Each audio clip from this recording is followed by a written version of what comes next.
Right. So we can start with mantra and then proceed. Om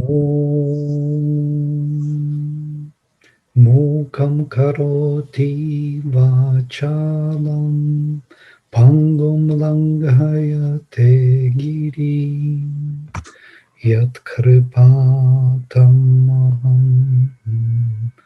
Vande Paramananda Madhavam.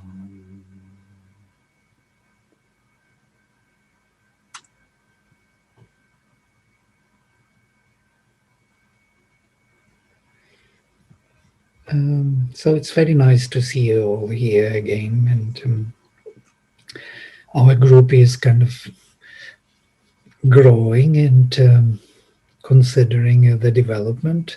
We thought how to make it interesting for all people, for all the participants, and thought maybe we should take the text and then apply the ideas from the chapters of essays on the Gita, or maybe we read the text and then leave the place for the discussion of the ideas in the essays on the Gita applicable to the text, or something of the kind. Not to leave the text behind, as it were. For some people, it is very crucial to go through the text, to be with the text, because it's a very mm, multi-faceted or um, many different approaches to the truth we can find in those lines. And it's not immediately visible unless we have that foundation, the text. And then the ideas of Sri Aurobindo are becoming very prominent and absolutely wonderful and useful for us to understand the text. So if these two go together, they were becoming stronger, as it were. So we didn't find yet the format for this, and most probably we will be wavering between the two, yes, moving from one to another and quoting from the text to support the ideas of Sri Aurobindo and other way around. It's not yet clear how to proceed. We would love to keep up with the essays on the Gita, because these grand ideas are not possible to find anywhere. We cannot really think them out. We cannot make our own, kind of observations of this kind. We need help of that kind, of Sri Aurobindo's views. And today topic was Kurukshetra. Most probably some of you looked into that. So today is a big and profound question, Kurukshetra. The chapter on Kurukshetra, the battlefield. And there was a beautiful write-up by Siegfried, yes, which is there on the website. You can check and read for yourself. I'm sure you will have similar concerns or feelings, at least. This is the most difficult part to understand, actually. That's the part where my father gave up on the Gita, saying that killing others is not good. That's it, full stop. um, but that's the only thing he could see, because if this. So, if you look into this chapter, we will see that the whole battlefield, the whole battle of Kurukshetra, Dharmakshetre, Kurukshetre, Samaveta, Yuyutsavaha, this is the beginning of the Gita. In the field of Dharma, in the field of Kuru, Samaveta came together, Yuyutsavaha, those who wanted to fight. Mamakav, my people, Pandavasyaiva, and Pandavas, Kimakurvata Sanjaya, what did they do, O Sanjaya? That is the question of a Dhritarashtra, blind king, standing there in his house and asking Sanjaya. Sanjaya is his, how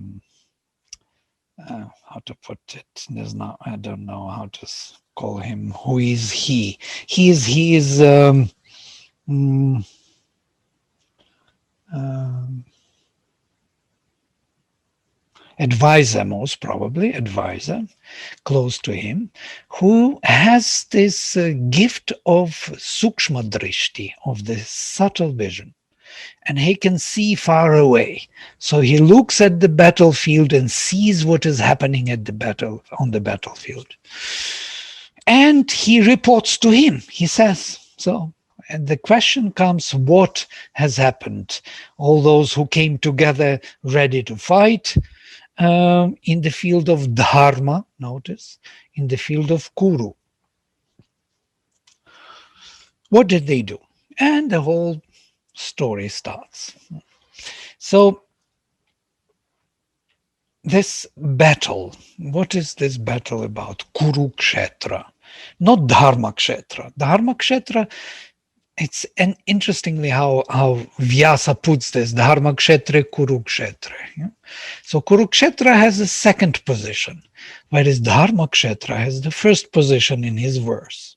In the field of Dharma, on the field of Kuru, coming together, again, next half of the verse, coming together, ready to fight. Now, Kurukshetra, ready to fight, Dharmakshetra, coming together. So it's an amazing kind of intuitive mind of the Vyasa, of the poet, who put these kind of dimensions of dharma and gathering together all the members of the society, and Kurukshetra and ready to fight in this particular intuitive way. He distributed the words, which reminds us of that issue, why they come together to fight. What do they want by that fight? And actually, there is no better chapter which would explain it but Kurukshetra by Sri Aurobindo in the Essays on the Gita. I would recommend everybody to read it quietly, slowly. And on me, when I remember I've had first time I read this chapter, it made a huge impression on me. I thought the whole world has changed, because to accept the divine in his faculty of destroyer, the one who renews everything, who makes everything fresh again, the clash of forces, a constant ongoing change and consumption of all the forces which are not necessary anymore, but they become the foundation or the food for the future forms. It's constant renewal of form, perpetual death as a constancy or immortality of life. So in the physics, we have the law of the preservation of energy. Yes, Charles. This is an amazing law. Just if you think about it for a second, it's unbelievable. I always was surprised when I heard this from the class of physics. The law of preservation of energy. Energy doesn't go anywhere. It is not exhausted. It is leaving one form and it joins another form.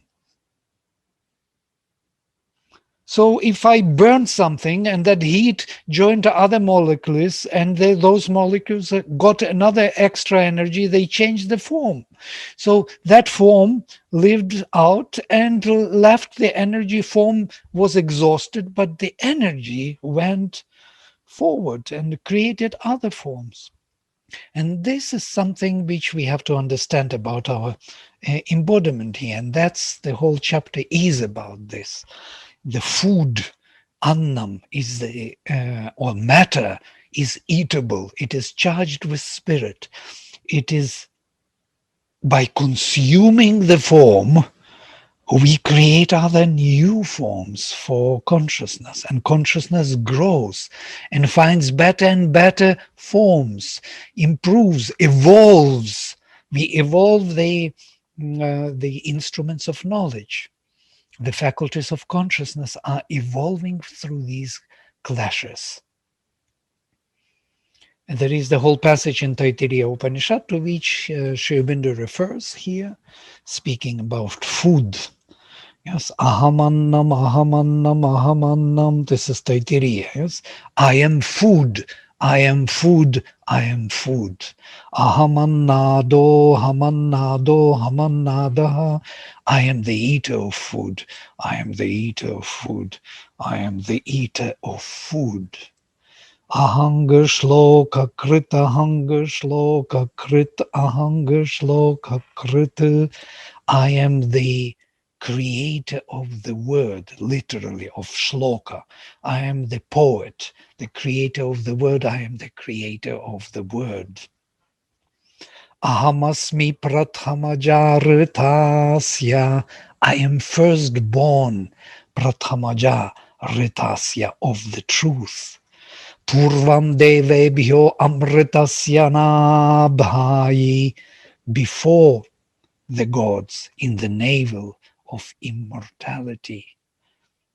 Just if you look at these words and why the food is there, ahamannam annamadantamadmi, I am the food who has eaten the eater of food.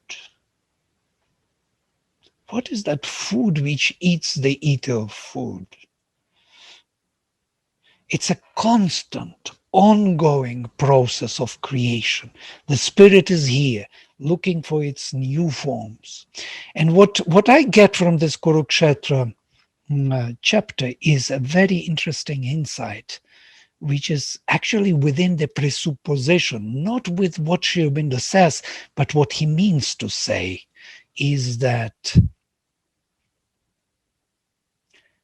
all these creatures which came into life here, they will die. But the energy of the spirit brings them together to clash before they do die out without any reason, to generate some higher potential of the spirit, higher capacity, to dare to do something in the mind, in the vital, in the physical, which was not dared before and couldn't be dared. So it's like an opportunity in a way. We never dare to see this in this way. We never look at the face of reality. We always try to see God some kind of, very kind, half sleeping man sitting on the cloud and having nothing to do with us. But he is also terrible. He is time. He is moving these worlds and he destroys them for new creation. If we think about 100 years back, where are those people 100 years back? Do we remember them 200, 300 years back, people? Nobody remembers them anymore. We have no idea about them, but they became the foundation for us to come here into life. They are within us. They did their work for us to be embodied here. If you look at this Holocaust, Second World War, what a massacre, what a Kurukshetra. Who would want such a thing? Nobody would want it. But what it created new opportunities. It opened up to new possibilities, never to go that way again. Understand the truths of that time. See the mistakes, learn from those mistakes. Look how Germany learned from its mistakes. Incredible, different country, totally different, tolerant, open. But what has happened before? Of course, Russia is still to learn its lesson, still on the way. But just think about it. In what world we live. Our world is not this beautiful, harmonious, something goodness world. It's the world of strife and battle and constant change. And only Sri Aurobindo dared to speak directly about this. God as a destroyer, as time, which changes everything here. And if we dare to look at him with this bare look, we would be able to build something higher, some higher perception. We can become real instead of being philosophical about it.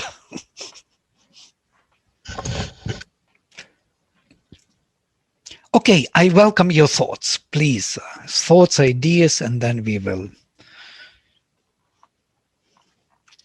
look into the text. Yes, please, Ashish. Thank you. So when I started reading the Gita, I was very intrigued by the way it starts. So the first two words are Dhritarashtra Uvacha. So it doesn't talk about the divine, it doesn't talk about anything spiritual. It just starts with saying Dhritarashtra said. So a blind king describing the battle situation.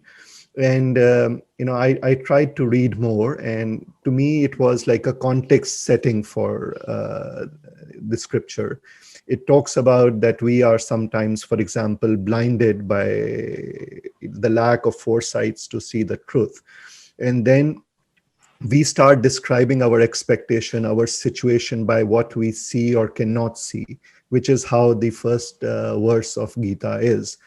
So I thought that was very unique to this book, just by talking about the battle and what are the frustrations that the king has, and starting with that phrase rather than anything more profound, it's a way of calibrating the expectations and what we can look forward from this book. So just wanted to share that observation. Yeah, it doesn't claim to be anything very specific or very spiritual at the beginning. It's the battlefield, yes. There's something going on there. Yes, yes, please go. Just switch on and speak. Yes, Bill. I think Aurobindo ended his chapter, I'll correct myself if I'm wrong, but the self-indulgent ignoring of the true elements of the problem. And I kind of fancied myself studied enough to just skip chapter 1.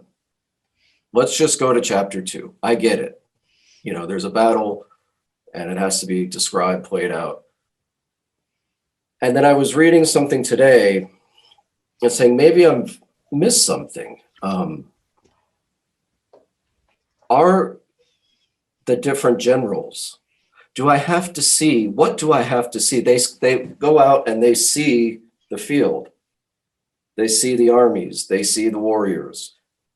And I was reading a commentary that said, maybe, and help me with this, I'll keep discovering it, but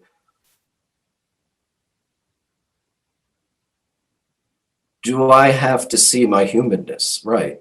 Do I have to see the polarities, the good and the bad, the righteous versus the so-called evil? Do I have to name them? Do I have to put them in the armies?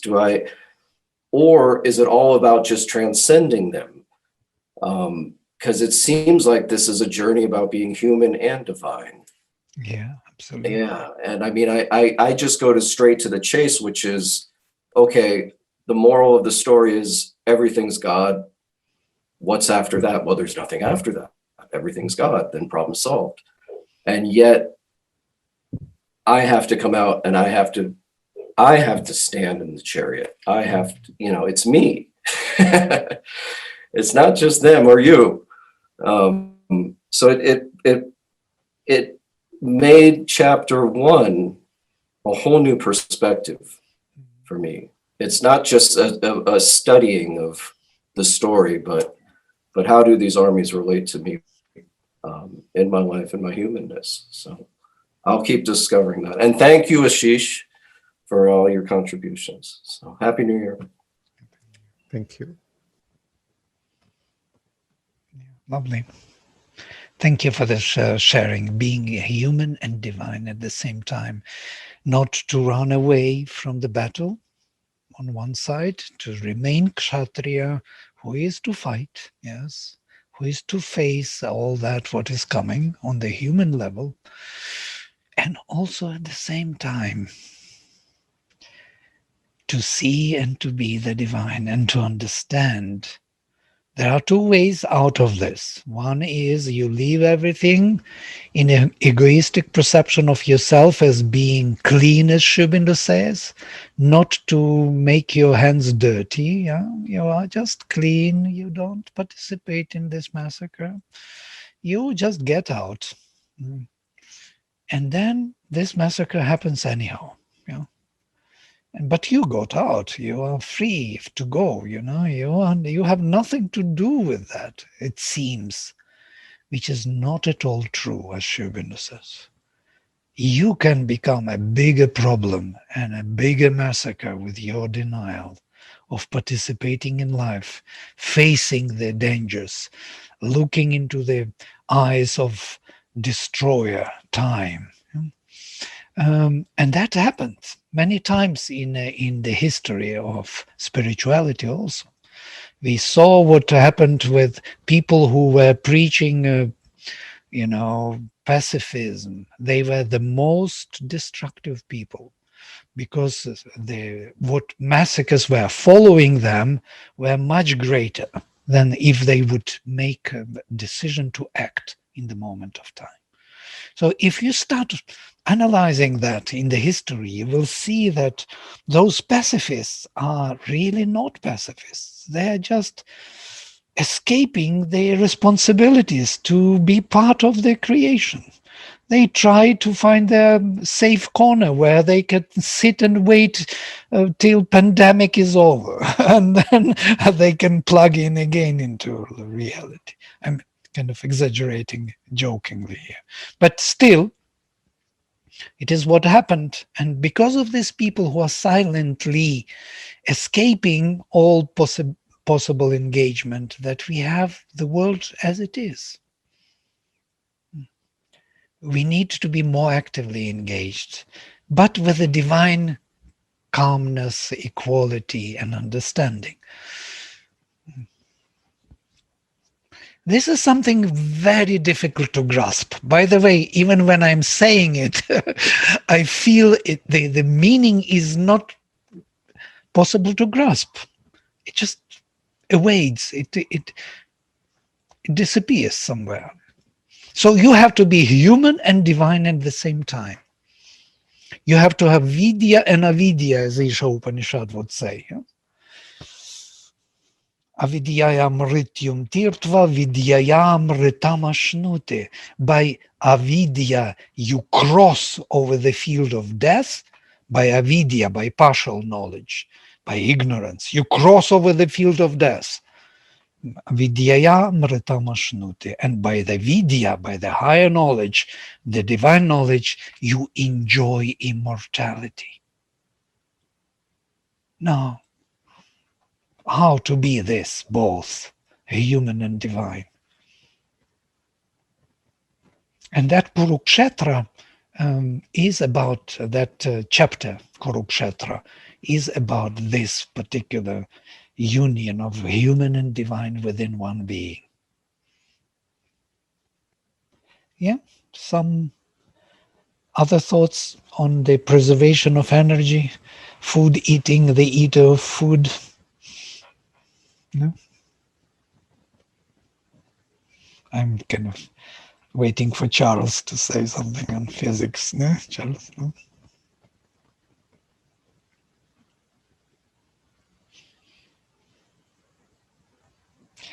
There is a beautiful passage in the in Savitri where Sri Aurobindo describes how photon came into being. This photon, this wave particle, which is like a spark, came out of that, from the depth of the atom. It was that energy was, or from the depth of the ether, that spark was brought forward, which ignited the whole universe and showed all things in the universe. This is the physical representative of consciousness, light, the photon, physical representative of consciousness. So if you look at the physical world from this point of view, of course, Everything here is an event of some kind. Nothing here is purely physical. It's all a spiritual event, spiritual enterprise. So what is the battlefield then?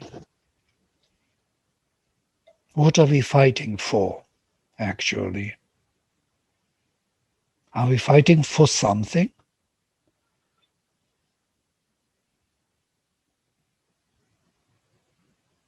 That was his question in the first chapter.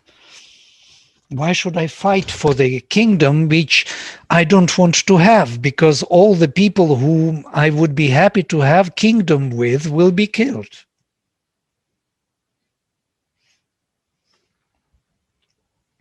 I don't need kingdom, I don't need happiness, I don't need whatever I am fighting for. That was the question.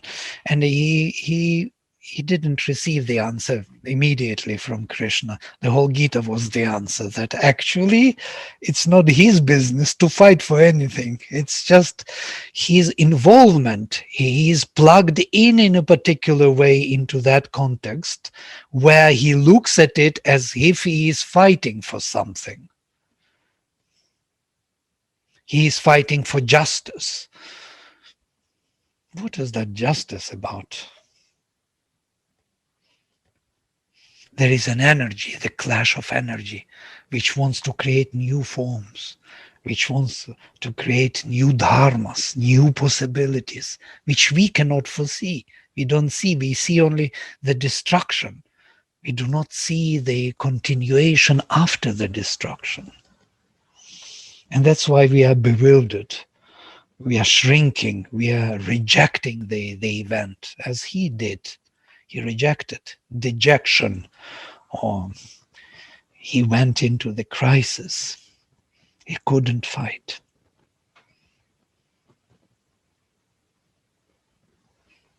He didn't even acknowledge Krishna. Yes, Siegfried.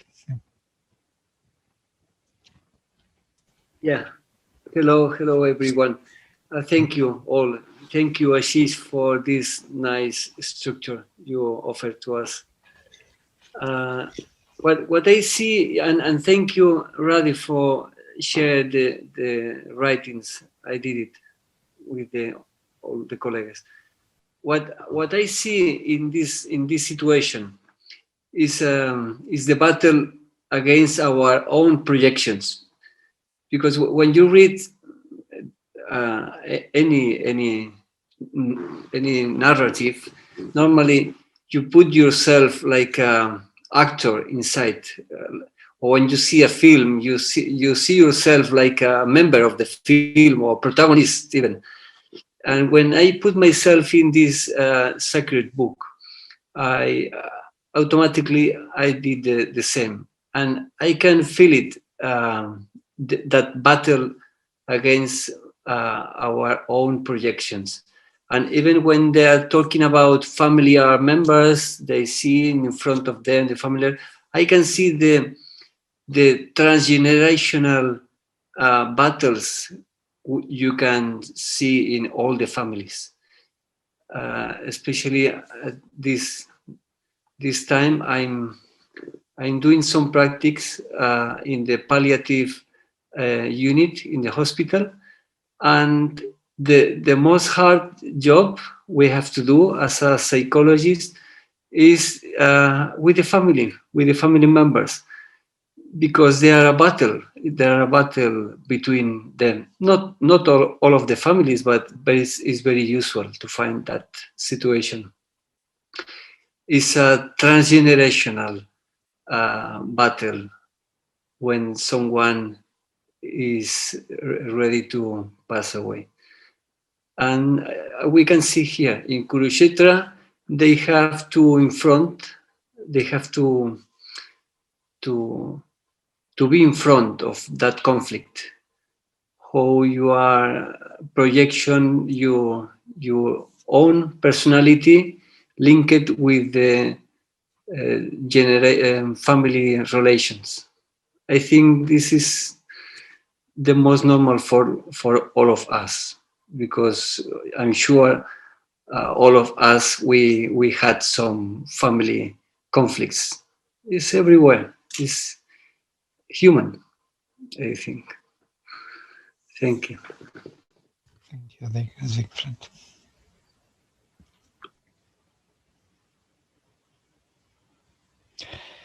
If you put yourself into this position as Arjuna, you will immediately shrink from the task which Krishna asks you to do. Those of us who were in the battlefield, they know what it means really. And if you have to face others, armies like front, army against army, can you imagine those two walls of soldiers rushing into each other? It's not just that battle where people sit in the machines and press some buttons or use some computer, kind of navigation. You have to meet face to face, blood to blood, body to body. Real beings, and whom you know, whom you love. This, I don't know. There cannot be greater crisis than this. I can't imagine greater challenge than Gita's challenge. Yeah. Most probably that is the beauty of this scripture. Yeah. Yeah, it's really the ultimate moral dilemma. Mm. At least that's how it seems in my terms.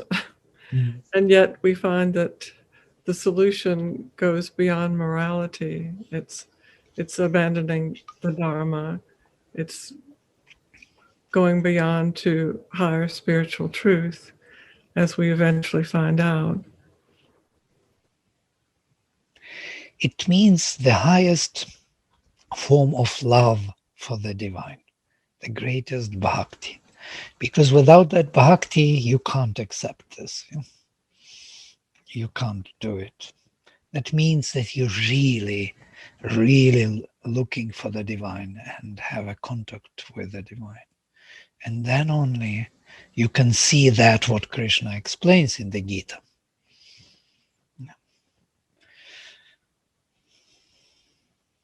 That all this is done by him. He killed already every soldier. Only he is the instrument here to do his bidding, his work. He doesn't understand this. He doesn't like this Godhead destroying others. He wants him to be kind and good and savior rather than destroyer. But he is also a destroyer. He is everything and everywhere.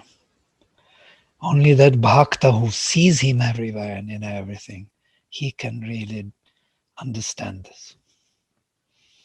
It's a great challenge for our consciousness. We are educated in this, in totally different paradigm. God is good. Evil is bad. There is devil somewhere there. There is asura, someone who is, actually I've been doing this chapter beautifully describes this. Yeah? There is no asura. There is no devil. It's interesting. Have you seen this? By the way, it's a little bit funny, but Lucifer movie. Lucifer on Netflix. Very funny movie. First I thought, well, what a stupid movie. But then I just started to watch more and more and more, and I found so many interesting insights there. And one of those insights is that actually he says he doesn't torture anyone. He doesn't punish anyone. People punish themselves. He's only following that dharma that people must do what they must do. So they create for themselves a hell where they are kind of sitting there because of their own doing. They create that hell.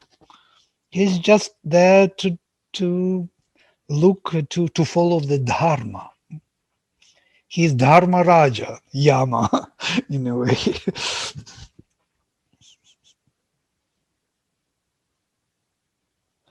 Well, people create for themselves means we choose to see the world in that particular form.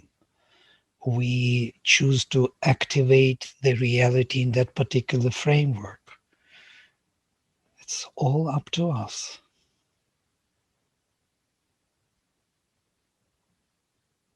Of course, there are forces of darkness, and they will be tempting us, they will be attacking us, and so on and so forth. But that doesn't mean that we have to give in or to allow them to overtake our personalities. Great. All right. So let us stop then today here. We didn't do much because it's like an introductory. Please read Kurukshetra, read also Siegfried's post, which is very interesting because it is, how to say, it is resonating with what we feel if we put ourselves into the shoes of Arjuna. I do not know. I would not be able to do this, truly speaking, if I think about myself. I would be rather, or I would do it not totally conscious or something. I would switch off part of my consciousness, or I would be careless in a way. If you honestly ask me, I would not be careful to the highest, to the utmost, as Krishna demands from him, total consciousness, total awareness in the moment of this doing. And there were very difficult moments in that battle, as you remember, where he had to kill Karna, and Karna was without weapons. And if you saw the film by Peter Brooks, it's a very beautiful image there. Here, some of you may have seen it. Yes. And there, when Karna is standing and trying to pull out the chariot which got stuck in the ground, Krishna tells to Arjuna, shoot, this is the time. Because the sun got clouded, and in the moment when sun is clouded, because Karna is the son of Surya, of the sun, and the sun is clouded and he is without weapon. Two conditions. Only now you can kill Karna, the great hero. And Karna was greater than Arjuna archer, greater archer. And Arjuna doesn't want to do it. So in Peter Brook's film, Krishna takes the arrow and carries it physically to Karna and puts it into Karna. It was not Arjuna who killed Karna, but Krishna. Oh, there are many questions because of this, because of Karna, because of Duryodhana's battle. It's a puzzling event. One cannot answer these questions. All my life I think about these events and I never have right answer until now. If you have some ideas what it is, how it works out for you, how you feel about it. But there's something in that Kurukshetra chapter in the essays on the Gita. If you read about it, you will see some possibility of understanding of all these events. Why Krishna was so mischievous and so focused on his destruction of the race. At the end of Mahabharata, somebody asked him, why did you have to kill everyone? And he says, my task was very difficult. The task to come from one form of dharma to another, to start Kali Yuga, to create the individual responsibility and search for the divine, to destroy the conventional age, to move away from those forms of dharma. They had to be destroyed.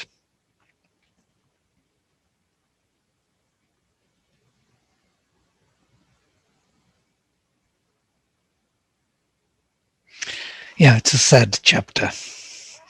All right, shall we stop here, or you have some other ideas? Radhe, would you like to say a few words? We had No, I think we can end here on that wonderful note of yours.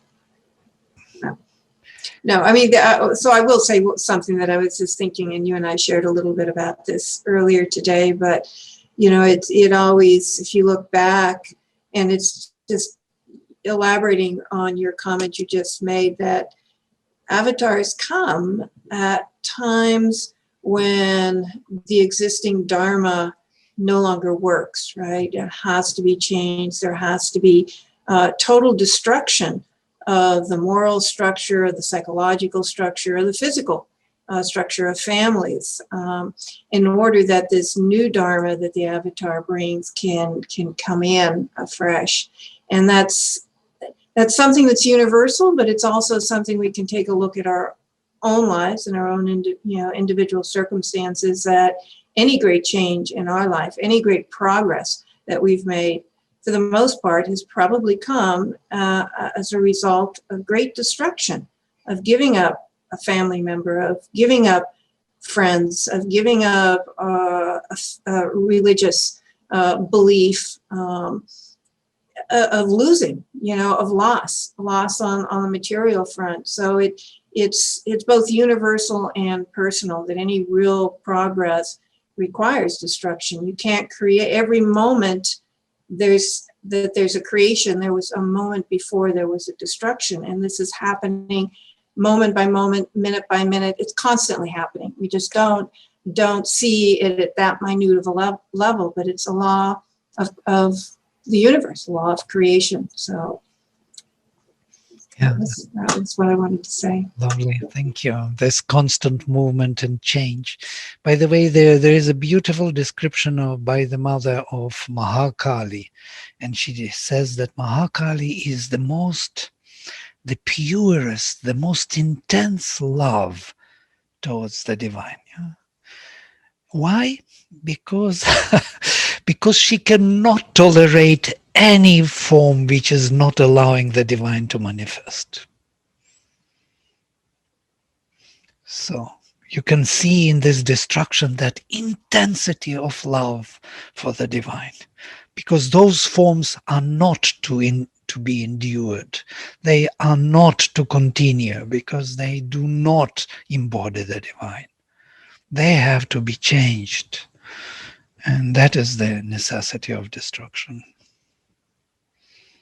New forms are to be found.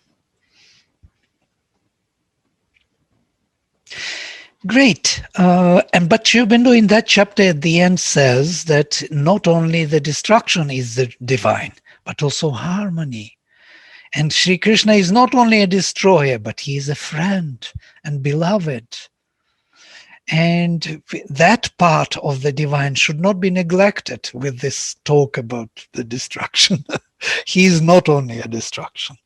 He is also harmony and love and joy and bliss.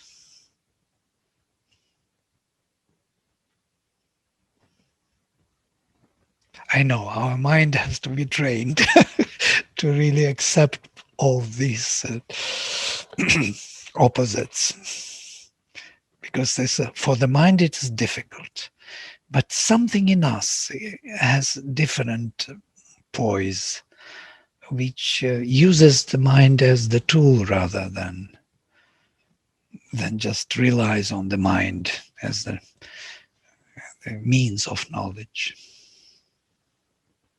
Yes, Madhu, you want to say something? You can unmute yourself. Yeah. Yeah, I missed my last Monday session because I was out of town. All right. So what my question was, like when I read this Bhagavad Gita, Mm-hmm. there are 18 chapters in here. Mm. On which chapter? Are we going through this or the other one? First chapter number 1. One. Okay. Okay. Vishada Yoga, Arjuna Yeah. Vishada Yoga. Or should we start it? Yeah. Okay. Yeah. So in down the road, we'll see Sri Krishna did try to stop this fight several times. He given a chance to Thrust and Kaurav and all that to stop this. But I guess the greed of not sharing their, kingdom was more holding the Kauravas and didn't want to give up. So that's what was created, that created all this war, and Right. it's Absolutely. reciprocal, right, effect. Which is interesting. Krishna was always going everywhere, to Kauravas, to Duryodhana, Yes. to Yudhishthira. He was trying to Karna. He was trying to convince Right. everyone not to go into this battle. Right, exactly. Yeah, and at the same time, mischievously, he was preparing that Kurukshetra. And what is interesting, when he comes to Karna, you remember Karna, he tells him, Karna he tells him that he saw in his vision that Krishna already destroyed everyone and killed everyone in the battle. Yes. And he will not go and become a traitor to Duryodhana, because Duryodhana accepted him as his own brother, so to say. And just for one favor that Duryodhana did to Karna, he gave himself without thinking what is right and what is wrong. Yeah. If he was not gone in the dharma, right actions, and that's why he was destroyed. Otherwise, Karna was more superior than Arjuna. Definitely, yeah. He was. Yeah, but he chose the wrong path. Karna is another big story. Oh yeah, I have seen the whole series. It's so beautiful, so good. Yes. What would you recommend for us to see? There are these long Mahabharat. There's a huge film for this. There is a Suryaputra Karna. It's like how Karna was born and all the other 5 Pandavas was born, and then it takes you to the Mahabharata, the whole series. Okay. But it's so good, so good. I've seen the whole thing. Yeah, I love these movies. And yeah, there's another which is called Dharmakshetra. It's a very interesting dispute. You have to see how psychologically they try to show their considerations. It's right. Right now I'm watching Radha Krishna. Okay. So you are in the delightful stage. Oh yes. No fight. No Kurukshetra. No Kurukshetra. Yeah, but there also, Krishna is talking about, how you have to overcome the fear first, and then the more, the attachment, and then, like slowly overcome with all your weaknesses to reach to the highest level of your pure love. So right now I'm on the second thing, like more. The fear is gone. No moha. No, now it's a moha. Right. Yeah. Great. Thank you, Madhu. It was lovely. Yeah. Wonderful ideas, thoughts, and if you can share the links of the films, would be lovely also. Okay, Suryaputra Karna. I'll put that in the message chat. Great. Wonderful. So we stop here for today. Yeah. And we do put it on our study group page. Yeah. Okay. It'll be permanent out there. Yeah, wonderful. We have a page now. You can go there and Om Sarve bhavantu sukhinah. Sarve santu niramayaः. Sarve bhadrani pashyantu. Ma kaschit dukkha bhag bhavet. Om Shanti Shanti Shanti. Shri Guru Bhyo Namaha. Hari Om. Hari Om. Hari Om. Namaste. Namaste. Namaste.